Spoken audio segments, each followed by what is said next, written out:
Greetings and welcome to World Mythology Literature 229. I am Wanda Gwen Zimmerman and I am your instructor for this term.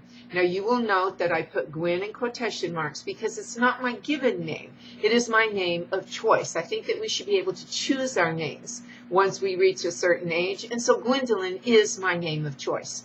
You will see Wanda written in discussions and elsewhere, and you may call me Gwen, you may call me Wanda, and if you really have a hard time calling an instructor by her first name, then it is Ms. Zimmerman, not Miss or Mrs.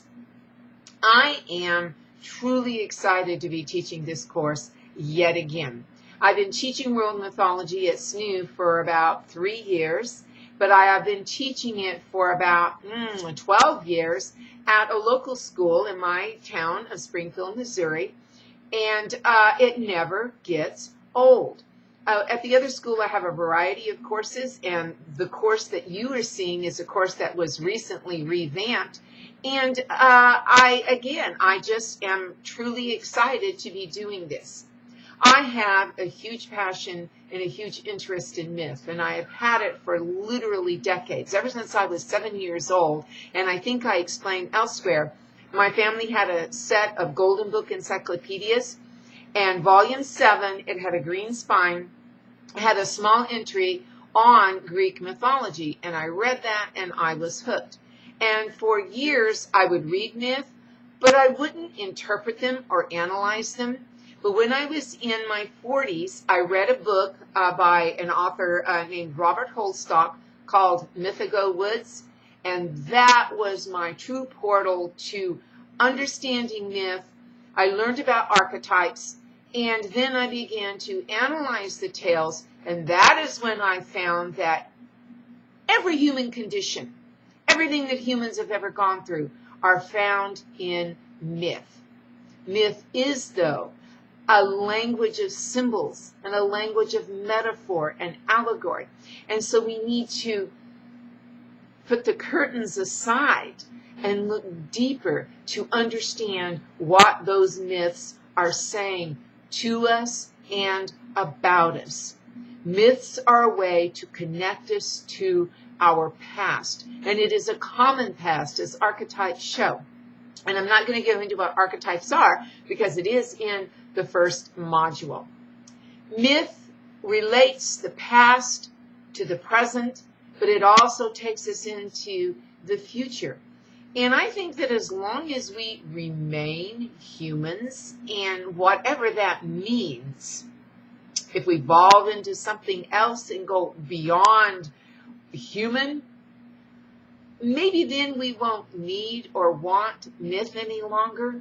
But right now we do. And I truly can't see humans ever growing out of a general interest in mythology. Not everybody knows a lot about myth. Not everybody knows how to analyze or understands the depth of mythology. They think that they are simply stories to entertain. And yet, most people have an interest in myth. Joseph Campbell said that myths are the dreams of humanity, and I agree. Joseph Campbell was a pioneer in popularizing mythology in the 20th century, but there were mythologists who went before him. So, I'm going to stop rambling. I'm going to invite you to look into Module 1, introduce yourself on the discussion board, and just generally welcome you to class. Check out my bio and my contact information in my instructor that is accessible through, I'm pointing over there because that's where the menu is, I think. I hear that motorcycle. I live in a semi-rural area, but my neighbor has motorcycles. And I totally got off track there.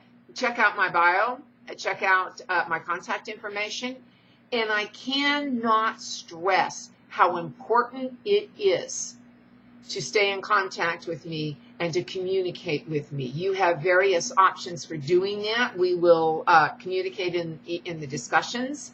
There is a general questions form where you can post questions. You can always feel free to email me, and we can speak on the phone. If you want to speak on the phone, though, let me know, and we will set up a time that is mutually beneficial for both of us.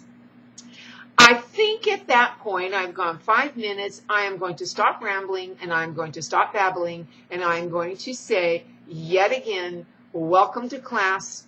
I do not expect you to have the deep and abiding passion for myth that I have when this 8.5-week class is over. But I do hope that you will have a better understanding of the importance of myth and the history and the present and the future of all humans everywhere. Let's get started.